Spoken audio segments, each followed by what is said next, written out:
여러분 정체성이 정말 중요해요. 여러분은 어디 나가도 하나님의 아들이에요. 어디 가도 하나님의 자녀예요.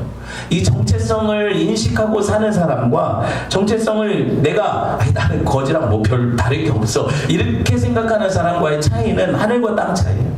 아시겠어요? 이 정체성의 차이. 성화는 내 내면의 변화에서 일어나요. 제가 아무리 성화를 해도 성화되지 않아요. 여러분들이. 다만 여러분 안에 계신 성령께서 여러분을 성화시키세요. 계속 그 일을 하시는 거죠. 그러니까 대충 믿고 나서 막 살다가 천국 갈 소망을 버리세요. 하나님은 그렇게 여러분을 다루지 않으세요. 하나님은 여러분을 자녀답게 만드세요. 아기가 태어났는데 그래서 여러분이 이제 아기들이 다 있으니까 이게 쉽게 이해가 될 거예요. 얘가 1살이 돼서 기저귀를 못 가는 건 당연하죠. 3살이 돼서 그래요. 그때도 못 갈 수 있어요. 15살이 됐는데 기저귀를 차야 돼요. 말을 못하네요. 20살, 30살이 돼도 안 자라요. 애가 아직 엄마 아빠도 못해요. 그럼 이 아이를 향해서 온전하다고 말합니까? 그렇게 얘기 안 하잖아요. 왜? 신앙생활에 있어서는 딱 구원받은 이게 중생이니까 새로 태어난 건데 거기서 끝나요. 왜? 그냥 끝. 이제 애기로 어린아이 같지 않으면 천국에 못 들어간다니까 어린아이로 살다가 천국에 그게 들어가는 거예요? 그게 말이 돼요? 그런 얘기가 아니잖아요. 아기는 누구 닮았어요? 여러분이 아무리 부인을 해도 데려다 놓고 하람이를 보면 아빠가 얼굴이 안 보여요. 보이잖아요. 우리 시온이 봐도 제가 보이잖아요. 무슨 말인지 아시겠어요? 하나님의 자녀는 그 안에 누구의 형상이 담겨 있어요? 하나님의 형상 담겨 있죠. 그럼 여러분 안에 하나님이 보일까요? 안 보일까요? 보이죠. 안 보이면 이거는 DNA 검사를 해야 유전자 검사를 해야 돼요. 왜냐하면 친자 확인 소송이 필요해요. 하나님이 낳지 않았는데 누가 자기가 자녀라고 달려드는 거거든요. 야, 이걸 불신자라고 하죠. 내가 난 적이 없어. 아니요, 저는 하나님 아들이에요.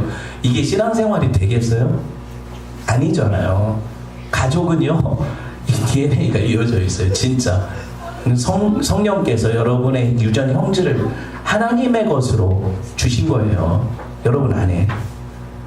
여러분 보세요. 여러분이 이렇게 얘기를 하면 제가 이제 이게 성화가 하나님의 형상 닮은 거고 거룩해져서 우리 모든 전인격이 하나님을 닮아가는 것입니다. 이렇게 얘기하면 오케이. 맞는 말인데 착각해요. 여러분이 어떻게 착각을 하냐면 세상 사람들이 말하는 그러니까 더 착해지고 더 윤리적이고 더 도덕적으로 변한다. 아니거든요. 또 그런 게 아니에요. 왜 제가 이게 아니라고 얘기를 하냐면 여러분 세상이 도덕, 윤리 이렇게 정해놓은 게 뭐예요? 사람들의 법이죠. 함의된 어떤 그 공유된 인식 아닙니까? 뭐 어느 지역에선 이렇게 하는 것이 옳은 도덕이 되고 어느 지역에선 이렇게 하는 것이 또 다른 도덕이 되잖아요. 좀 강하게 설명을 해드리면 에스키모는 자기 부인을 가장 귀한 손님에게 몸을 녹이라고 내줘요. 이게 우리나라에 들어오면 이걸 도덕적이라고 해요? 아, 진짜 손님 접대를 잘하는구나. 이렇게 인정할 수 있어요? 내 에스키모는 그걸 안 하는 사람을 참 염치 없는 놈, 참 싸가지 없는 놈 이렇게 돼요. 뭐예요? 사람들이 합의해 놓은 거죠. 도덕윤리라는 게.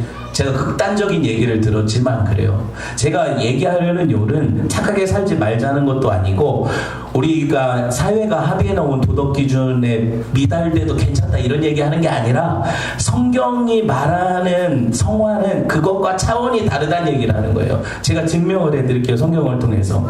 여러분 하나님이 선이라고 부르시는 것과 하나님이 악이라고 부르시는 것이 있어요. 그쵸? 성도는 그걸 가지고 선악 판단을 하는 거거든요. 맞죠, 제 말이? 그럼 잘 생각을 해봅시다. 시아버지와 며느리가 잠자리를 같이 해서 아들을 낳으면 우리 도덕에서는 이건 뭐예요? 콩가루죠. 폐륜이고 불륜이고, 그쵸? 성경이 다말이라는 며느리가 유다라는 시아버지를 통해서 베레스와 세라를 낳아서 예수 그리스도가 오게 하는 자손의 대를 이었는데 이 유다의 며느리 다말은 오른자로 인정되었어요. 충격적이죠. 그래서 예수님의 족보에 누가 있어요? 다말이 있잖아요. 유다 지파 자기 며느리 다말.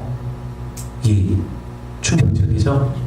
더 충격적인 얘기 해드릴까요? 기생 라합은요, 여러분 자기 나라를 팔았어요. 생판 처음 보는 정탐꾼들한테, 스파이한테 아무리 자기가 못 파는 여자라고 해도 그렇지 나라까지 파냐. 우리 이렇게 생각할 수 있죠. 근데 하나님은 라합을 예수 그리스도의 족보에 올리시고 하나님의 백성으로 인정하셨어요. 그걸 의롭다고 하셨어요. 의롭다고. 충격적이죠. 어떤 처녀는 남편이랑 잠자리도 안 했는데 애를 낳네요. 그리고 뻔뻔스럽게 그 애를 가지고 남편이랑 결혼을 해요. 마리아 얘기예요. 마리아. 예수 그리스도 얘기예요. 여러분, 제가 말하는 게 이해가 돼요? 하나님이 선이라고 하시는 것이 선이고 하나님이 악이라고 하시는 게 악인 거예요. 성도는 선악 판단 기준을 누구에게 맡기는 거예요? 하나님께 맡기는 거예요.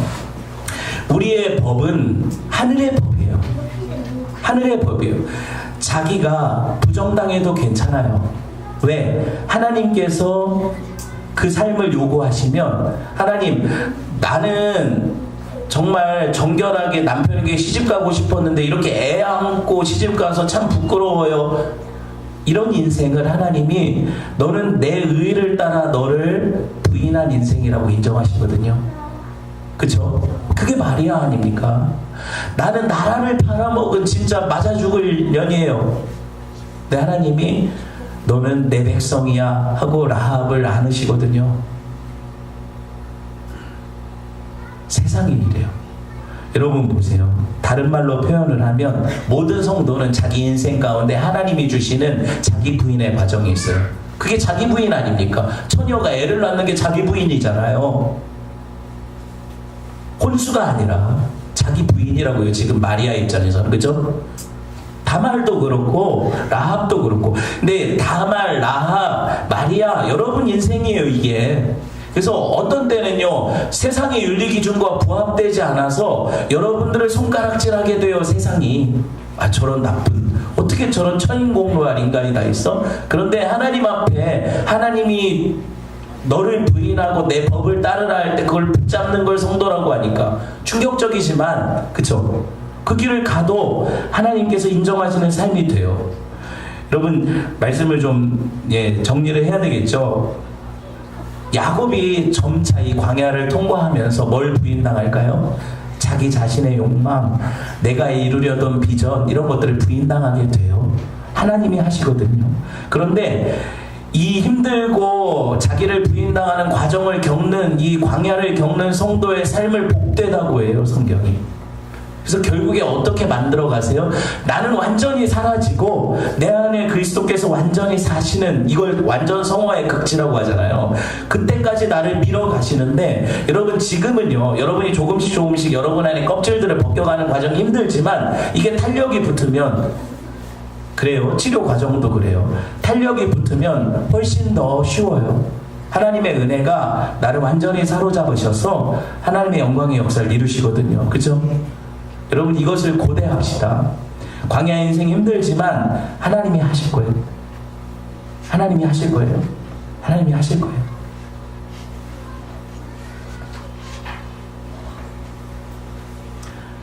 네. 나머지 부분은 다음에 해야 되겠어요. 이건 제가 할 거예요. 다음 주. 네, 말씀을 맺을게요. 여러분, 이 비전은 자기 비전 아니에요. 여러분 다 각자 목적, 야망이 있죠? 내 비전 아니야. 하나님이 보게 하시거든요. 베델의 비전을. 그죠? 야곱은 꿈에 그냥 받은 거죠. 요셉도 그랬잖아요. 꿈에 받은 거죠. 지가 비전을 만들어낸 게 아니에요. 그러니까 여러분 인생을 하나님이 그 비전을 보이시고 그 비전을 본 이후부터 어떻게 해요? 광야로 끌고 가셔서 연단하셔서 하나님이 하나님의 비전을 만들어내시는 거, 인생 가운데. 그러면 여러분, 우리가 그런 거룩한 수동성 가운데 하나님을 경험하는 걸 광야라고 해요. 그 인생이 그렇게 바뀌어져 갈 때 그게 찬양이 돼요.